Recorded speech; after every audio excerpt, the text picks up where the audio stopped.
Well, this first meme is a little reminder of what is trying to destroy Western culture. And I'm trying to keep it light. I got some pretty funny stuff on here. I think we need to fix our own government as they're doing, um, along with protecting us, the American citizen.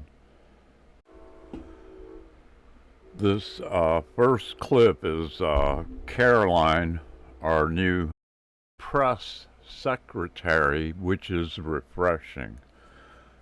It's a short clip, and it's very nice to have somebody that could actually do the job correctly.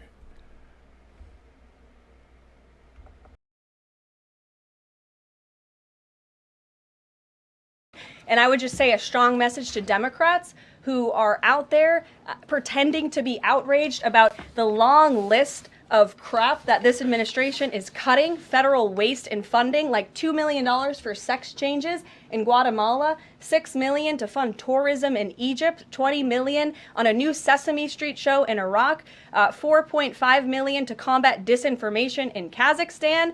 I could go on, and I'm happy to provide this list to every single one of you. Democrats are outraged that the American people want to be, they want their taxpayers going to good uses, not stuff like this.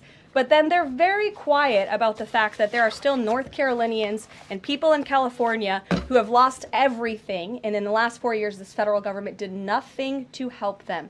This president will continue to put Americans first. And I think the successes of this week so far speak to that. And it's only Wednesday. So I'll see you guys later this week, and we'll see you this afternoon. Thank you very much. This is also a comparison of Ocasio and Ilhan Omar and Tariq, what was her name, Tabali or whatever the hell it is. We got problems in our own government that also definitely need to be addressed. These people need to go. All of them. Can't run our government and be a traitor. In the wilds of American politics, we encounter a remarkable tale of transformation.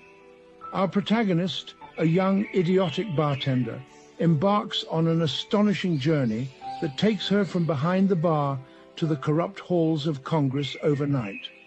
This young jackass, not known for her intellectual prowess, is driven by a fervent commitment to woke ideology. As she ascends into the halls of corruption, our young jackass is filled with idealism and vodka, determined to implement her idiotic ideas.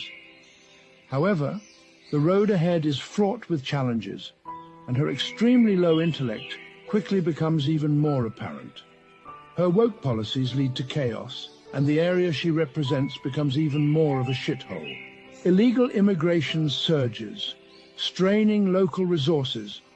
Poverty deepens, casting a shadow of despair over the community. Drugs and crime grip the region, leaving its residents regretting putting a bartender in charge of their city. It appears that our young jackass's lack of intellect and dumbass notions are screwing the very people she was supposed to serve. The story of this young jackass in Congress is a cautionary tale of putting a bartender in charge of more than making margaritas.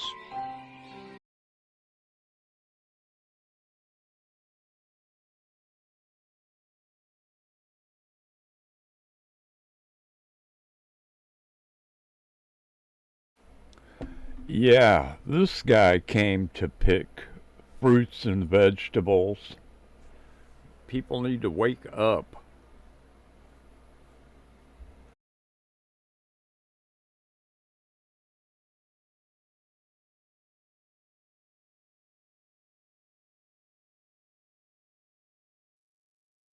xildhibaanad ilhaan cumar oo dhowaan la hadashay saxaafadda ayaa talo bixin siisay dadka sharciga aan haysan ee ku nool dalkan. waxaan ula talinayaa dadka Soomaalida ah haddii ay maxaa la dhahaa ii sheeg ice ay isku dayaan inay ku su'aalaan muku qasban tihid inaad su'aalahooda aad ka jawaabtid waxaad dhihi kartaa lawyer aan ii advice garay inaanan ku jawaabin qasab ma aha magacaaga iyo sharciga ku joogtid iyo waxaas oo dhan iisaa ku imaataybo inaad kala hadashid marka baro sharciyada iskuna diyaari in aad maxaa la dhahaa ii sheeg aadan dadkaaniiti aadan u sheegin information aadan rabin inay ogaadaan.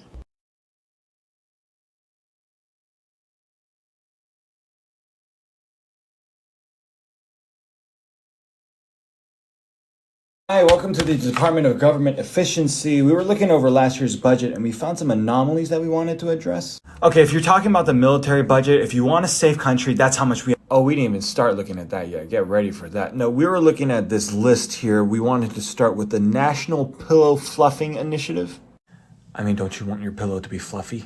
Not when you're spending over $1 million of taxpayer money. We're cutting that. Also, the Bureau of Elevator Music Standards. Explain yourself. Forgive me for trying to set the vibe, bro.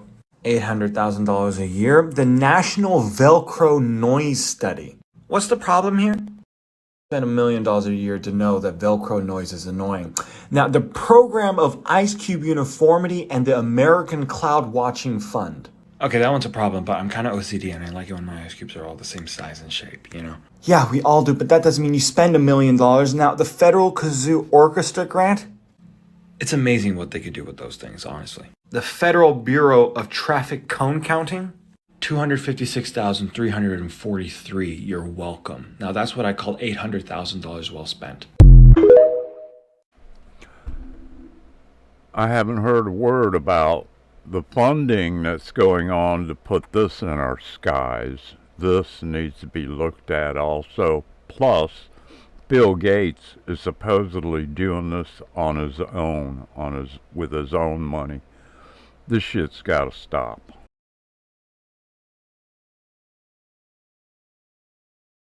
Elon Musk, I have this to say to you on behalf of the American people. Thank you. Thank you so much. It's been incredible. We really appreciate it. Keep going. You can do it. How has the election made you feel on a scale from 1 to 10, with 10 being Nazi. My name is Dr. Nick Peterson, and I specialize in those suffering from TDS, Trump Derangement Syndrome. Hello. I'm Dr. Peterson. How are you? Well, Donald Trump is a felon. Nope. I asked how you were doing. The majority of Americans can mentally handle election results on both sides of the aisle. However, there's this small, albeit growing, group of, I don't want to say Americans, but people that are just disconnected from reality. Fascist. And honestly, it makes diagnosing these people a whole lot easier. I just check their social media. Gone are the days when you just search your symptoms on WebMD at home by yourself. Now they record their symptoms and post them for the world to see. The haircut is also a dead giveaway. So, what brings you in today? Oh, I don't know. Maybe it's the orange democracy-destroying Putin-loving dictator. All right, so mental illness. They are completely blind to the fact that their absurd actions and ideologies were a big factor in their party's loss. Let me ask you this. Do you even know what a democracy is? Follow-up question. Do you know how Kamala Harris became the nominee? I know you're a deplorable Nazi fascist bigot. Okay, neat. Turns out that calling half the country Nazis for 4 years was not a winning strategy. And yet somehow, not even Cardi B could save him. Do you realize what I'm going through? Yep, delusions. I am losing my right to vote? What? Where are you getting your information? Whoopi Goldberg? Well, what's the remedy, you might be wondering? Well, if you ask me, it's a history lesson in Jesus, but the pharmacy doesn't offer those. I prescribe them a brain, and I send them to tryabrain.com for more information. Well, I'll show you. I'm moving to Canada. That'd be great. And I'll be shaving my head. Oh, that's... no. And one last thing. I'm going on a sex strike. Your loss. Oh no!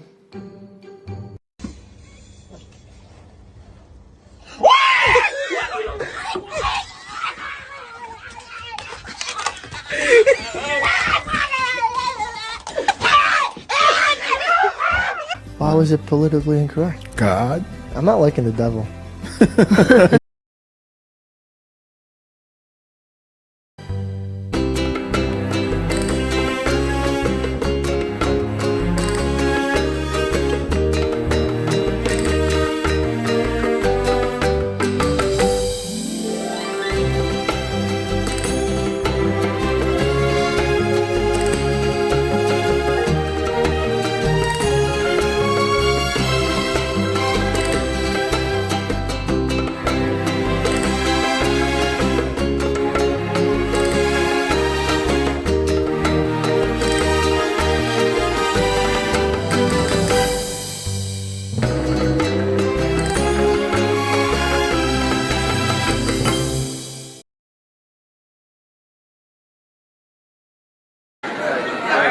Are you Mexican? Do you know where Mexico is? No, this ain't Mexico. It used to be Mexico, motherfucker, and now it's Phoenix, goddammit.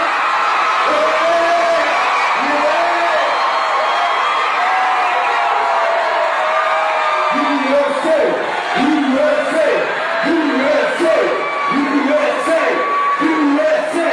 Yeah, fuck you back, nigga. I bet you don't leave here and go to Mexico, motherfucker. Go get you some chicken speech. Motherfuckers think they can live in this country and then still be allegiance to another fucking country.